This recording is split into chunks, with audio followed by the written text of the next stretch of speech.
مساء الخير على موقع ناس MBC، ومساء الفل على الناس اللي بتتابعنا دلوقتي على موقع ناس MBC.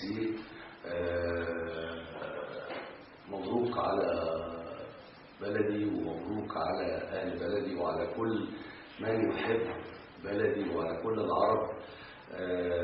بشاير الحرية، ودي أول خطوة بإذن الله في طريقنا إننا نتحرر، في أول خطوة في طريقنا إننا نحصل على ما نريده من كرامة ومن حرية ومن عدالة اجتماعية.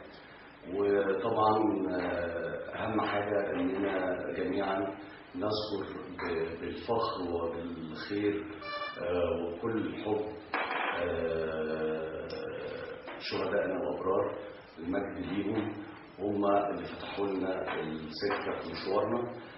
كل الضحايا اللي قدموا بدمهم وبكفاحهم فرشوا لنا الطريق جميعا. كل واحد فينا عمل ولو قطرة صغيرة، شارك ولو مشاركة بسيطة وصغيرة، ولكن هؤلاء الأبطال هم يظلوا عماد وتاج الثورة المصرية.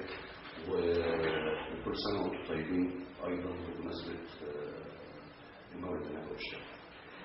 ابتدي الأول بحاول أجمع بعض الأسئلة وأرد عليها، بس أنا بقراها معاكم دلوقتي.